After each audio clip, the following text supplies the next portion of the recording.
अब वक्त हो गया है विकीपी टॉप 10 का, तो आइए देखते हैं देश और दुनिया की टॉप 10 खबरें। हाई प्रोफाइल सेक्स रैकेट चलाने वालों ने फेसबुक आईडी को हैक करना शुरू कर दिया है।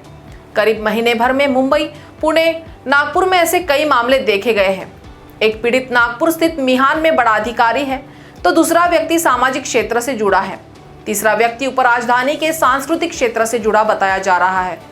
अगर आप किसी बड़े पद पर हैं और आपकी फेसबुक फैन फॉलोइंग ठीक ठाक है, तो आपका डमी फेसबुक आईडी ये अपराधी तैयार करते हैं।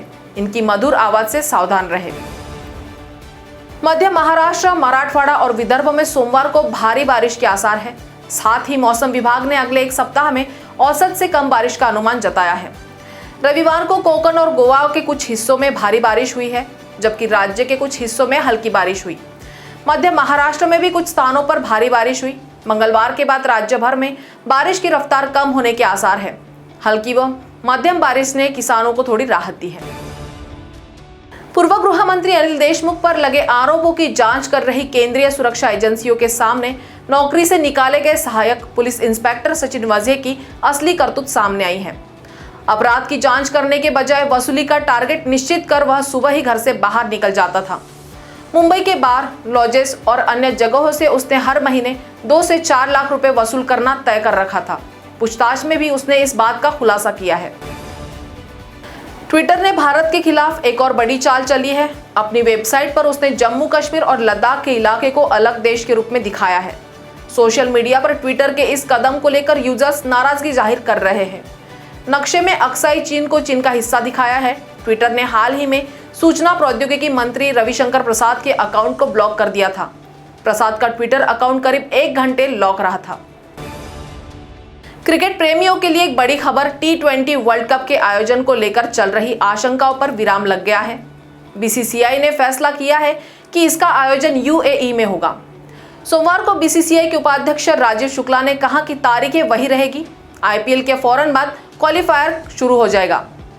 क्वालिफायर मुकाबले ओमान में खेले जाएंगे। बाकी मैच UAE के दुबई, अबू धाबी और शारजाह में खेले जाएंगे। ICC को अपना फैसला बताने की आखिरी तारीख थी। भारत चीन के बीच जारी तनाव के बीच 50,000 सैनिकों को सीमा पर भेजा है। साथ ही लड़ाकू विमानों को भी अलर्ट पर रखा है। भारत ने पिछले कुछ महीनों में चीनी सीमा से सटे 3 अलग अलग इलाकों में सैन्य टुकड़ियों और युद्ध विमानों को तैनात किया है। ड्रैगन की विस्तारवादी नीति पर लगाम कसने और चीन सीमा पर कड़ी निगरानी के लिए भारत ने करीब 2 लाख सैनिकों को तैनात कर दिया है, जो पिछले साल के मुकाबले 40% ज्यादा है। सीमा पर चीन की हर गतिविधि पर भारत की पैनी नजर है। कोरोना की जांच के लिए प्रयोग में लाए जा रहे RT-PCR टेस्ट की रिपोर्ट आने में सामान्यतः 1 से 2 दिन का समय लग जाता है। अब वैज्ञानिकों ने नया तरीका ढूंढ निकाला है। इसमें व्यक्ति के स्मार्टफोन से स्वाब लेकर वायरस की उपस्थिति का परीक्षण किया जा सकेगा।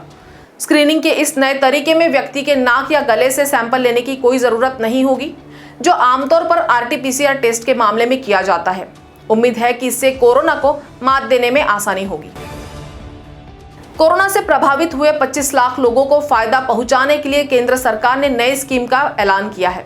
वित्त मंत्री निर्मला सीतारमण ने बताया कि क्रेडिट गारंटी स्कीम के तहत 1.25 लाख रुपए तक का लोन मिलेगा। ये लोन 2% कम ब्याज दर पर मिलेगा। ये लोन बैंकों और माइक्रो फाइनेंस कंपनियों द्वारा दिया जाएगा। केंद्रीय वित्त मंत्री निर्मला सीतारमण ने emergency credit line guarantee scheme के लिए अतिरिक्त 1.5 लाख करोड़ का भी ऐलान किया। इससे बड़ी राहत के रूप में देखा जा रहा है। जम्मू में वायुसेना स्टेशन पर ड्रोन द्वारा 2 बम गिराए जाने के ठीक 1 दिन बाद आतंकियों ने एक बार फिर से ड्रोन के जरिए सैन्य ठिकाने को निशाना बनाने की कोशिश की है। हालांकि सेना के सतर्क जवानों ने ड्रोन गतिविधि को विफल कर दिया है। रत्नुचक, कालूचक सैन्य क्षेत्रों के ऊपर चक्कर लगा रहे 2 ड्रोन पर सतर्क सैनिकों ने रविवार रात गोलियां चलाई। रविवार देर रात 11:15 बजे एक ड्रोन और 2:40 पर दूसरा ड्रोन देखा गया। सेना पूरी तरह सतर्क है। विश्व कप के तीसरे चरण में 3 स्वर्ण पदक जीतने वाली भारत की स्टार तीरंदाज दीपिका कुमारी सोमवार को विश्व रैंकिंग में फिर से शीर्ष पर काबिज हो गई। रांची की रहने वाली इस 27 वर्षीय खिलाड़ी ने पहली बार 2012 में नंबर 1 रैंकिंग हासिल की थी। उन्होंने रविवार को रिकर्व की 3 स्पर्धाओं, महिलाओं की व्यक्तिगत टीम और मिश्रित युगल में स्वर्ण पदक जीते। दीपिका विश्व कप में अब तक कुल 9 स्वर्ण, 12 रजत और 7 कांस्य पदक जीत चुकी हैं। तो टॉप 10 के खबरों के सफर में आज इतना ही। आपसे फिर मुलाकात होगी, तब तक बने रहिए वीकेबी न्यूज के साथ। नमस्कार।